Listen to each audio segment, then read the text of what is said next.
Welcome to this episode of Lifts. With us today, we've got Huw Edwards, who's the CEO of ukactive, the UK's trade body for gyms and leisure centres, which represents the physical activity sector and has a mission to get more people more active more often. Huw, welcome to this week's episode. Great to meet you. Hey, Matthew. Hey, Mohammed. Huw, we are excited to have you on, and we are in Olympic season. So, in fact, last night, the UK, or Great Britain, as you go by in the Olympics, had a really, really good day. I was watching the 800-meter track event live, and Keely won gold in the mid distance, and then I found out that British cycling won a couple of awards as well, and then you also won two other in the canoe event. So it's been a pretty good Olympics for the UK. We're doing pretty well, and it is mobilizing morale in the UK right now for various different reasons. But it's great to have such success across so many different areas of the Olympics so far, and with the Paralympics to follow as well. So Keely did brilliantly last night. I've just seen our star Sky win get a bronze in the skateboarding as well. So there's a breadth of different things that the UK team is winning on. Not as advanced as some of the other teams yet, but we're catching the French and we're catching the Australians, which for various different reasons is very important for the national psyche. And we'll give it a go, right? But it's been a really good Olympics by the looks of it, in terms of people I know have been out there, and fantastic to see the breadth of different success we're having. But it's been a great spirit by the looks of it as well. Well, one of the things we're here to talk about is the is UK Active, and with in relation to the fact that after I think it's 14 years, if I'm correct. After 14 years, there's a change in government. We've got a Labour government now heading up the UK, and I was curious to how is this a positive move? We obviously, as an industry, we're always keen to hear how the government is supporting the initiatives of you guys in particular, and as it relates to the health and fitness sector. But what's the approach of the new government, and is it going to be a radical change, or is it going to be sort of more of the... Yeah, really good question, Matthew. And I think from our perspective, I think there's a real level of optimism because there's a new level of energy within the government. It's been 4 weeks and so far, and so myself and the team have had a number of conversations so far to discuss the opportunities for the sector and the role the sector can play in addressing some of the big ticket items that the government has in its in tray. I think the opportunity for UK Active members and the wider sector is around how we frame the conversation with this new government around solutions. This new government is inheriting a pretty difficult situation regarding financial challenges, but also the state of public services in the UK as well, after a long period of lack of investment. And so it's really important that our members and the wider sector think about what solutions they can provide.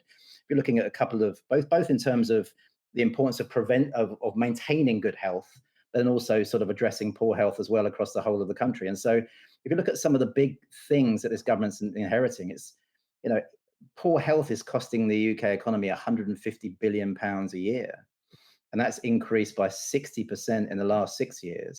And we've got record numbers of people on long-term sick away from work, which is around 3 million mark right now, and waiting lists. So people are waiting for operations at around 8 million.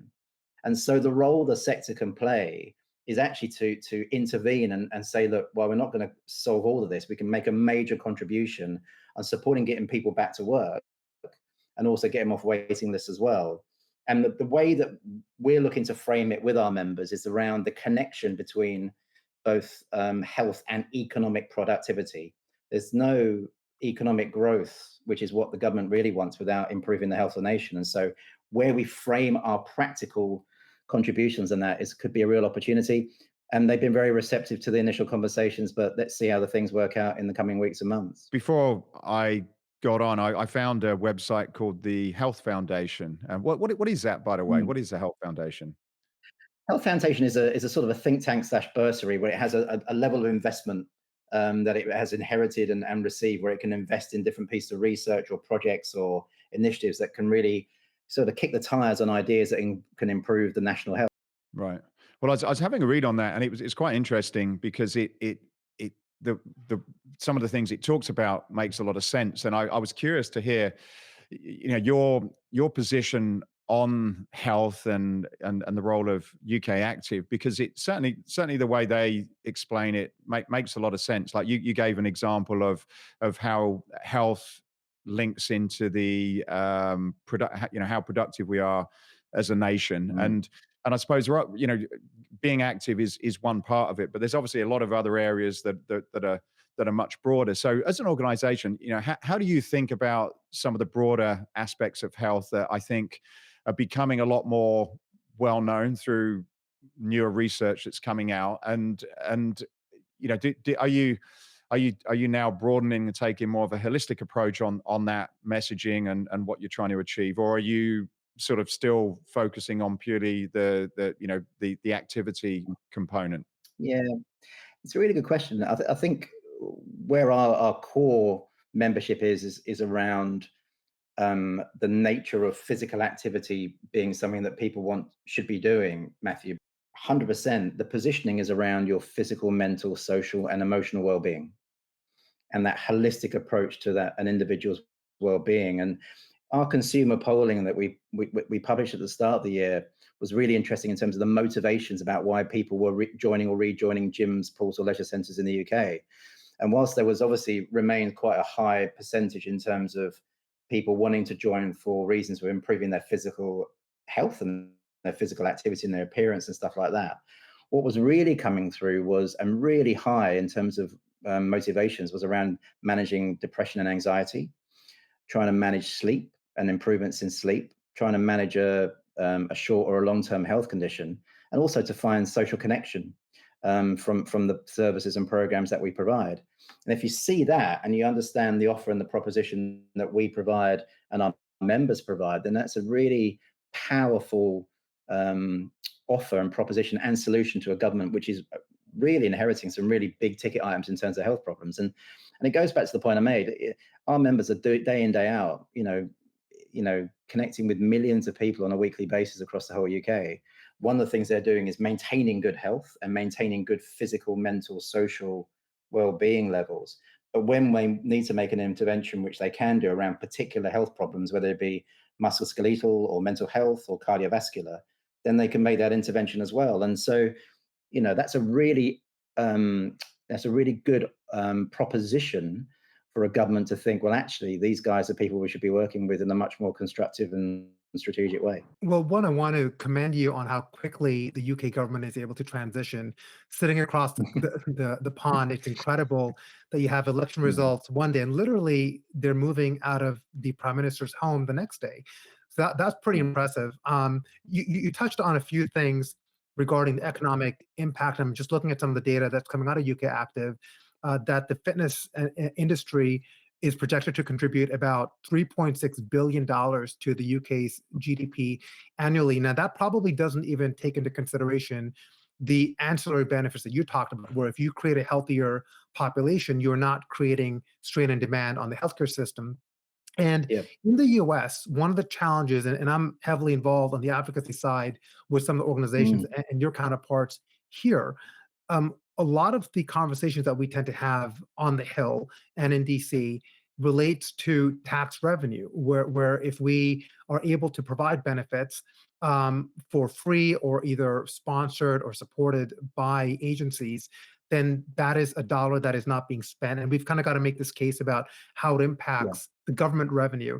How is that viewed in the UK? So if you talk about, okay, well, if government's going to support certain services, then potentially that's going to impact tax revenue, or is that even something that would come up? It's a really good question, Mohammed. I think some of the work you've been doing is probably mature in terms of thinking with the US government than it would be currently with the UK government, but that's a real area of opportunity for us. So the area of showing to the UK government how the economic return on investing in our sector to take pressure off wider services, whilst we've got a lot of evidence there, hasn't been necessarily reconciled with where a government sees themselves in the 5-year cycle of government. So government works in 5-year cycles in basically maximum in the UK, and where they're looking at is things that can actually have an impact within that 5 years. And most of the things we're talking about in terms of behavior change and some of the generational changes we're looking at will obviously take a longer period of time.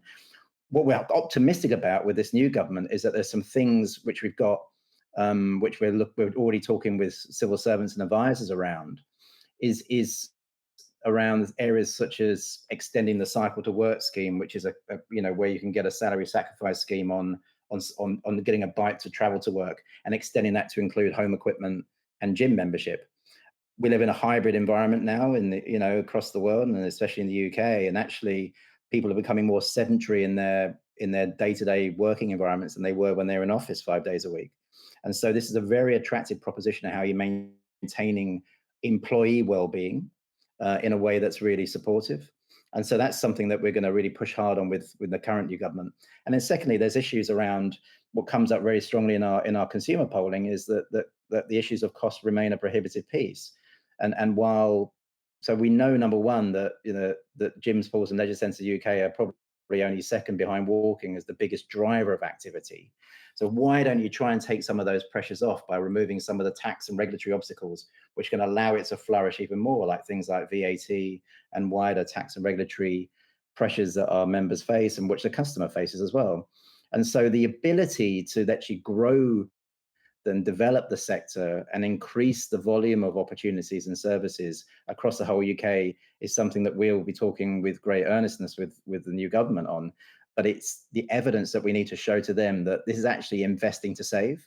If you invest in our sector, you're going to save millions more in terms of across wider social and health conditions. I think the stat that we have is that for every £1 you spent on the sector, you get £4 in return. We'd be saving 10 billion on health costs a year. The value of our wider sector's contribution is something like 85 billion a year in terms of wider health and social value. And so these are big numbers and big ticket numbers when the money going around is pretty finite. And so that's why there's a real opportunity for the new government to really work alongside us and create plans and initiatives and strategies and policies that can really benefit both the growth and development of the sector, but in turn the communities which really need support around their health and well-being. The wait is over. Our new Escape Fitness catalogue has landed. This is the essential guide to all of the latest product innovations that are shaping the future of functional training. Bigger and better than ever, this year's catalogue is 190 pages, jam-packed with everything from eye-catching, bespoke functional training frames to some of the latest strength training equipment. So sign up today to receive the digital version today. So what are you waiting for? Go to escapefitness.com now. Do you think some of that has to do with the difficulties in demonstrating that? We had David Minton on, and he was talking about how being able to get good quality data and to be able to demonstrate some of the things you're talking about is becoming quite important. I know MyZone, for example, they're looking to demonstrate activity and being able to sort of use that as a way to tell a story. Do you see things like technology being, finding ways to use technology to improve the quality of the data and make a more compelling argument as to the connection of some of those things where, the government couldn't necessarily argue with the benefit it's having? Yeah, really good question. I think, Matthew, what we need to do as an industry in the UK, and we're getting there, is to make sure that across the different segment groups that make up the UK Active membership, that the government has complete visibility on the size, the scale, the trends, the growth, and the economic return and the impact of that our members are doing. I think we've made some inroads on that in the last 3 or 4 years. But if we're having this conversation in a year's time, where UK Active will be is producing much more accurate, reliable, regular data on the sector as a whole, from public and private alike, where we'll be reporting on that on a regular basis with trend reporting. And then we're working with partners on a very authoritative annual report as well. What the government wants is just the most accurate and up-to-date data on the size and scale, but also the impact as well. And then we can then work with them and work with partners on showing the economic and social value of the work that we're doing as well. That opens the door to the really tangible conversations and where the collaborations are on projects. And we've got, some examples that we can talk about, like the musculoskeletal hubs that we've got through across 100 sites in the UK right now. That's taking some NHS services into the community. That's come through evidence, that's come through research, and that's come through a joint intervention and a joint collaboration with government to then start to build out. So it's a really important point in terms of the sector being sort of rich in data, but how accurate and how reliable that's been has been a question mark. And I think over the next 12 months, we'll be in a much better position than we were historically to give the government the right data sets that they need to make the right decisions about our sector. So it really seems like a lot of the progress that we've seen happen in the US here, really over the last 10 years, this intersection or the convergence of fitness and healthcare is also happening in the UK as well. Given that, from an agency perspective, we've had to widen our tent. We've had to accept practitioners who are just beyond ones that work for the gym. So talking about wellness practitioners, IV therapy, and other types of things as part of the broader industry.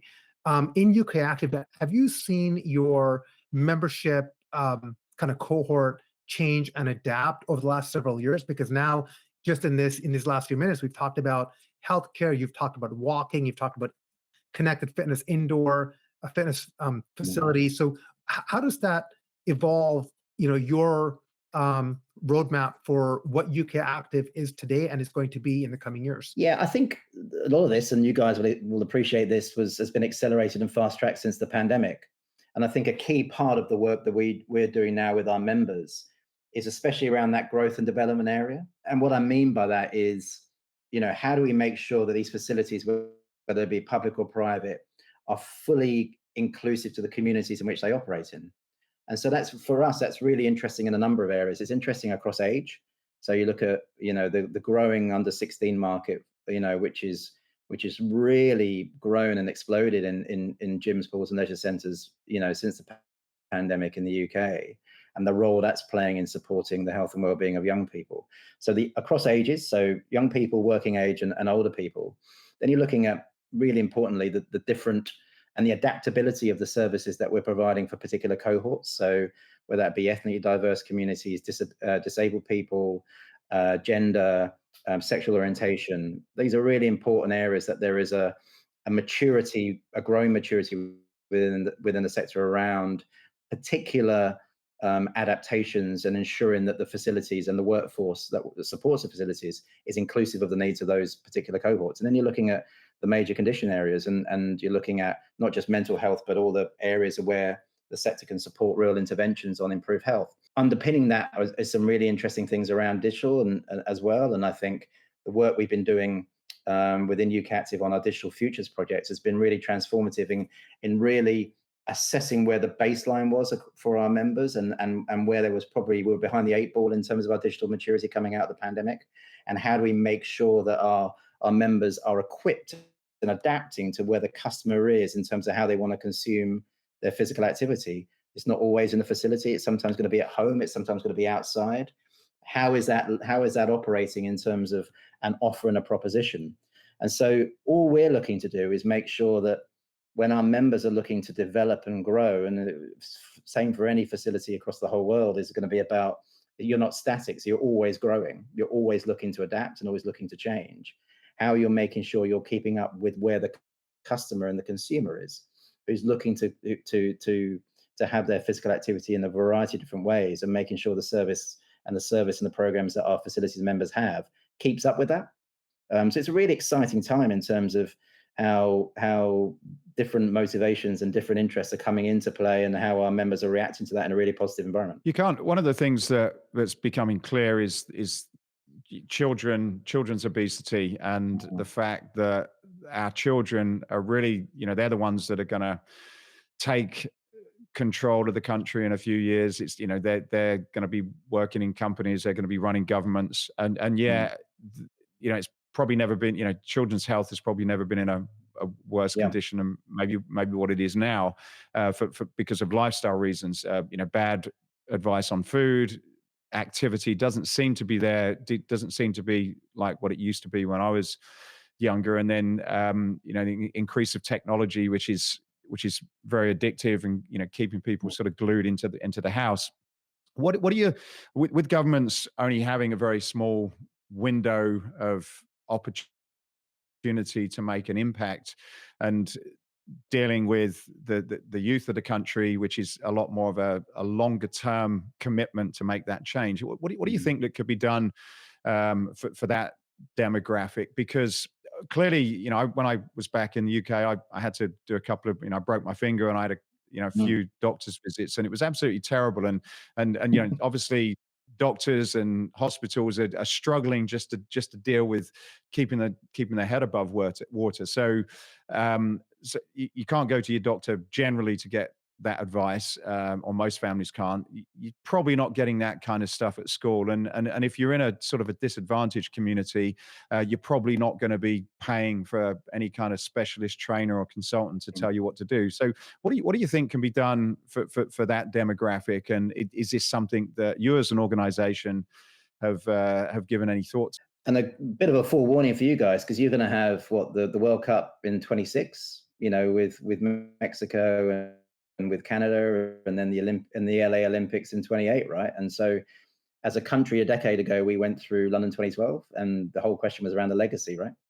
And inspiring a generation. And while many parts of that legacy from that games worked out, especially the physical infrastructure from the Olympic Park, which has been transformative in terms of creating a new community, the sort of participation legacy never played. And it's really important that, when you're looking at these things, you don't think you just build it and they will come, right? The most important thing now, and we're publishing a new plan and an evolution of our strategy around children and young people, is to firstly to really recognize that we have hit a bit of a nadir. Over 50% of kids in the UK are not meeting the chief medical officer's guidelines of 60 minutes of activity a day, right? And so you are creating a time bomb which goes into adulthood, which then manifests itself in conditions which are avoidable, which then puts pressure on the NHS, and you're in a negative spiral. So it's fundamentally important that the government works with industry, and there's both accountabilities on both sides. There's a real opportunity for our sector as a whole to really root out where the motivations of young people are, because what they're being presented with historically has probably been sort of absolute positions. You either do traditional sport or you don't, right? And that's always the case when I was growing up, and I loved traditional sport, and I still do. But what's got to be really important is the diversity and inclusivity of offer. You're just watching some incredible stuff going on the Olympics today in the skateboarding, for example, and it's just been mind-blowing in terms of that. And how do you make an offer and a proposition? How do you get to the bottom of what the young people really want to be doing, and then frame the services and programs around them and where they want and what they want to do? And that means, especially for our part of the sector in gym, sports and leisure centres, that we have the necessary standards, the necessary guidance to accommodate that we're thinking about how we connect ourselves with the local school system, with the local community groups. And then what we're doing there is then, bringing those individuals into an environment where they feel that they're become familiar and feel comfortable in.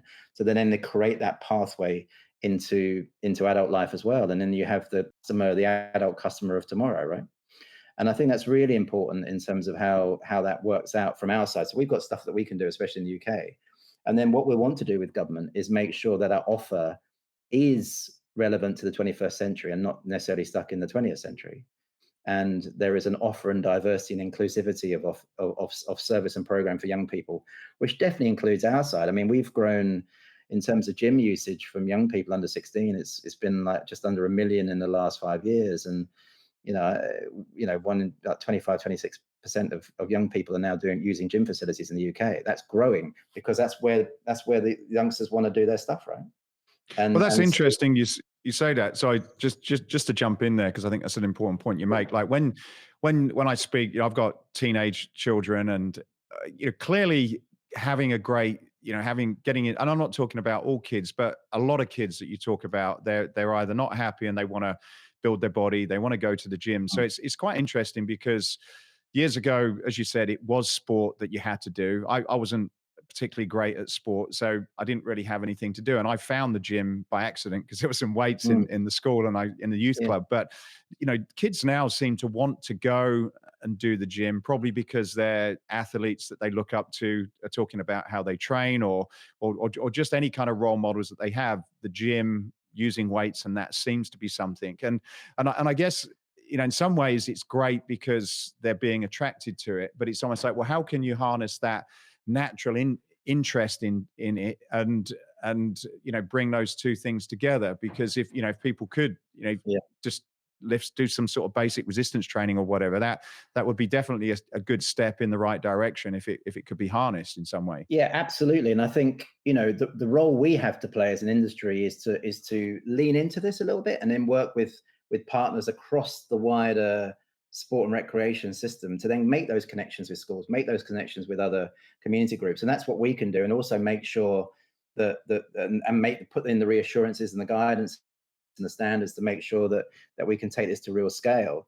But the fundamental there is, as you rightly say, Matthew, is it is the offer, and it's a diversity of offer. And if you've got 30 kids in a class, not all of them want to play football or rugby or cricket. I mean, I loved playing football and rugby and cricket when I was growing up. Less rugby because I wasn't particularly good at it, but I was pretty decent at cricket and played football and stuff like that. But that's not for everybody. So it shouldn't be an absolute situation where you're either in that part of the system or not. And we as a sector have a huge amount to offer, as you just said, in supporting young people finding their space to be physically active which really supports their physical development, their mental well-being, their social interaction with other peers, And I think what I'd love to see in the next 5 years, especially in the UK, is for our sector to have we are at the top table with the historic traditional sports. So I think that's where our numbers are going. And it would be my intention to make sure that we work with this new government to make sure both its policy and its investments then reflect where the driving motivations are of young people. Again, we're not the panacea, but we should have a much bigger say, given the growing, given the sort of momentum behind what we're offering as a sector right now for young people. And I think that's really important. Well, Huw, when you referenced some global events coming to the US, being the World Cup and the Olympics, I love that you referenced you guys, grouping Matthew and I. So I guess, Matthew, that means that you're now an American. You're now an American. But so much of the progress that we've seen, and rather maybe forced evolution that needs to happen in healthcare, is really interesting to hear about the reasons behind it. And here in the US, so much of our healthcare innovation, or what is being forced to be driven by, is largely driven by cost. The cost of services has gone up so exponentially and continues to rise, such as that we've got to innovate on the preventative side, because frankly, after divorce, healthcare is the number one reason in America why people go bankrupt. And that should never be the case. Healthcare should be dignified. But in the UK, a lot of it is driven around capacity, such as that the NHS, or if you have private healthcare, which might be inaccessible to most people, cannot see enough people. So now they're kind of being forced to say, how do we focus more on prevention? How do you see gyms maybe partaking or being a part of it? Because the other difference between the US and UK is, in the US, our system is heavily privatized with the exception of Medicare and Medicaid and some other VA-based systems, government-based systems here in the US. In the UK, it's largely a publicly funded and driven healthcare system. So you would think that there is incentive to have integration, because you also have public sector fitness centers and leisure centers, which we don't really have in the US. How do you see that collaboration with healthcare happening in the UK between your group and the healthcare system? Yeah, and obviously the system, as is established in the UK just after the Second World War, with the creation of the NHS and a service that is free at the point of service, right? And that's been almost ingrained. It's almost like a second religion in the UK, the importance of the NHS. Even just the recent election, alongside the cost of living and the economy, was the future of the NHS. The NHS was established in a time when society is very different, and now you have the perfect storm in the UK, where you have an aging society and a society that has 2 or 3, getting more and more non-communicable diseases which people can avoid, whether it be things like cardiovascular disease or MSK or issues around diabetes or mental health as well. And so the system is beyond creaking now, and the decision the government needs to make is how basically it stops people using the NHS at the rate it is. And what's been really interesting is some of the commentary around, what you're doing is basically just pouring more and more water into a bucket which has a hole. Nothing's going to change, and it's going to get worse, right? And so how you move, how do you stop, how do you slow down the pace is going to take time and take focus and take political will. Now, the role that we have, in terms of gym sports and leisure centres across the UK is and the position that we've made really unequivocally clear with the government when it was in opposition and now as is in power, is unlock the potential of this sector, because we can provide you with a number of support, a number of the solutions that you're looking for. And we can take pressure off you, number one, by maintaining good health. That's as easy, as actually as important as actually we just stop, the sort of continued decline in the national health is by maintaining good health. So empowering our members to maintain the good physical, mental, and social well-being of its customers and grow that. And then secondly, moving some of those interventions that currently take place in a hospital environment into a community gym or leisure environment. And a great example, Mohammed, would be the work we've been doing on MSK musculoskeletal hubs, where you basically have a situation now where services and programs which are supporting people with various different back and joint pains, one of the major reasons why people are not working, is taking place in the community now, in the facility. And that's replicated with vascular programs, cancer programs, mental health programs. And so, but what we're doing at the moment is just doing that in a patchwork way in isolated areas across the country. What I want to see is an overarching strategy that really drives that forward. And that means integration with the NHS in the regions across the whole of the UK. And that's something that we can do. It is well within the realms of man and to do this and to achieve this with the necessary political will and the patronage from government, and for UK Active to support and facilitate the conversations with the operators at a local level with the different NHS organisations across the UK, and then just give it a go. And I think this is what is going to be needed in terms of trying to turn around the big tanker, which is the NHS, and start taking pressure off it. Because if we don't do that, then it's just going to go one way. And so that's why I'm excited about the role that our members can play in the UK in sort of really supporting some of the big ticket items that this government's going to see, and unlocking those conversations in the right way, and then really co-creating some exciting projects that everybody can get behind. And it's so much more positive, the story around physical activity, that is around things like diet, right? So much more positive, much aspirational.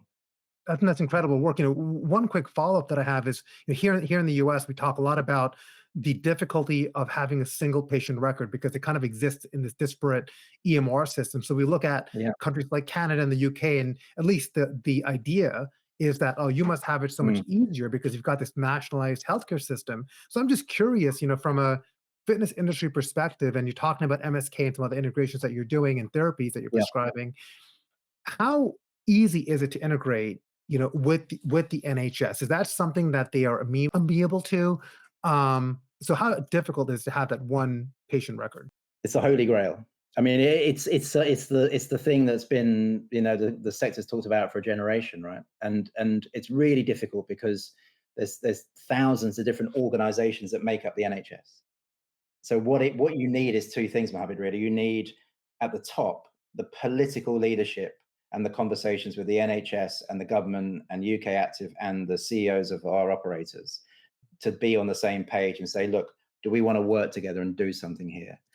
And then at the lower level is then the grassroots on the ground level is making up the programs that reflect that individual individual area, because every area will have a different characteristic. Some area might have a real problem with type 2 diabetes, another area might have a real issue with cardiovascular disease or whatever. So the areas are going to have different personalities. And then it's about how you create a national framework which then allows the local organizations, including our members, to then make the connections with the NHS and find common ground about how their patients become our customers. And that's the play, but it's hard, and it helps when, my chair, Mike Farrer, has come from 13 years of being a chief exec in the NHS. And so what we've experienced, especially with him in the last 18 months, is a greater level of precision in terms of engagement, and drawing down in some really precise areas that we can really make an impact on. because it is a big organization. And what it is, 99% of it is just looking at how it gets through the day in terms of the operational challenges of treatment. What we want to do is shift the dial there and talk about prevention, as you say, and put some of that prevention accountability into our members. And I think that could be a win-win for all parties. I got a final question. In terms of communication to the consumer, clearly there has to be a dialogue there. And, if you look at the government, particularly off the back of COVID-19 and the pandemic and the way that was handled and the inconsistencies in the communication and I guess people's general lack of trust of governments. And my guess is, when it comes to health, there's going to be even more skepticism around that. Like, who do you think will lead the communication of any of these kind of initiatives in a way where people, the people that you want to be believing it and trusting it are actually going to come on board? Because great, you could have a great plan, but if that message does not resonate, it's not going anywhere. Well, I think it should be an industry-led campaign, and I think I don't necessarily think that the public health campaigns from government historically, irrespective of what party it's been, have ever really had a massive impact. And I would, if I was sitting in number 10, I'd be saying I'd put my trust in the industry, which is able to retain, attract and then retain millions of people and engages millions of people on a daily basis to then maybe co-create at the very least a campaign that really resonates. And it becomes about storytelling, Matthew. It's about the why, right? We're sitting on millions of stories in the UK about the reason why an individual walks into one of our members' facilities or uses their programs and across, for various different reasons, across all ages and all backgrounds. And that we need to dig those out and make sure that they're almost a sort of the constant conversation that people can see that people like them are using our members' facilities. It's not as scary or intimidating as they think it is. And when they come through, then they're able to sort of fulfill what their ambition was around that experience. And it's the same for our workforce as well. How do we make sure we're really attracting people who are really motivated and want to be working in our facilities and see some people who aspire them to do the same? So my view on this is, the government has a clear role to play, but I'd be really empowering the industry, which basically, is able to attract millions and going to attract millions and more, to do what it's doing and do it on a bigger scale.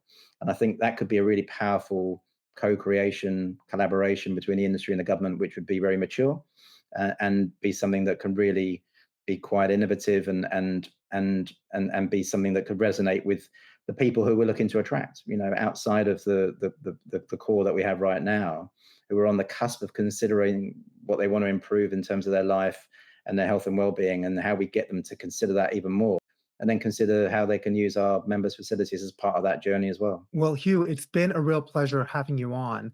We like to wrap up each episode with a big takeaway of the week, and I think we've covered so many big topics here. But if you were to have a single takeaway for the audience in terms of what they could contribute to, or if they're members of UK Active, what is a single takeaway you think that members can action on to help the cause that you are trying to do? I think it's recognizing that they're part of the solution, and I think it's about how they work with us on really framing their story, and the story about what they're doing with their customers and their workforce in their local area, how they're supporting that economic prosperity, but also improving the health of their community. And if they frame the conversation that way, they're going to have a willing conversation with this new government. So it should be an exciting time, Mohammed. And I think if we can mobilize and coordinate our sector in the best possible way, and I think we've got a real chance of making an impact. Well, Matthew, I was excited when Huw made you an honorary citizen of the US. Yeah. But aside from that, Matthew, yeah, there you go. But aside from that, Matthew, do you have any big takeaways for this week? There's a lot to take in there. It's when as you start digging into it, you can realize what a job you guys have got here. Like it's a hell of a task that you're taking on, and then to align what you guys believe is important with the government initiatives and the 5-year window. You're adding on a lot of complexity, but I agree. I think there's a huge opportunity. I think it's just figuring out those one or two ways that the Pareto principle. What's the 20% that we can focus on that's really going to make a difference, because we're all aware of it. we've talked about it a lot. It's now, how can we make a sort of a meaningful difference? So yeah, I don't really have any answers. Just lots of questions after this one. What about you, Mo? Well, I think this has been really enlightening. I think one of my biggest takeaways has been how similar the UK and the US are. I mean, we always call ourselves as countries as being very closely Mm, aligned, maybe best friends, but we've mm, always kind of viewed our healthcare systems as being really different, and they are. But the challenges that we face as a fitness industry are actually very similar, and some of the roadblocks and the adversarial things that we have to work through aren't the same. And this is why here the work that you're doing, the work that Liz and her team are doing at the Health and Fitness yeah, Association here in the US are so critical to not only bringing the community together, but unifying the message, unifying the tactics, the outreach, and the voice, because that has been lacking for so long. I was saying Liz is doing a great job in the US as well. So That wraps up this week's episode. Like, if you got anything to say, any comments, we've got a LinkedIn page, and we'd love to hear your thoughts. And also, if there's anyone that you think, if you listen to this and you've got anything from it, we'd love you to share it and get this message out to as many people as possible. I think there's some wonderful stuff that you're doing here, but as you say, Huw, it really needs everybody to figure out a way to get together, and we're all part of the solution. So thank you very much for joining us today. And again, please share this with one or two people so we can get the message out, get the message out to the rest of the industry. So thanks for listening.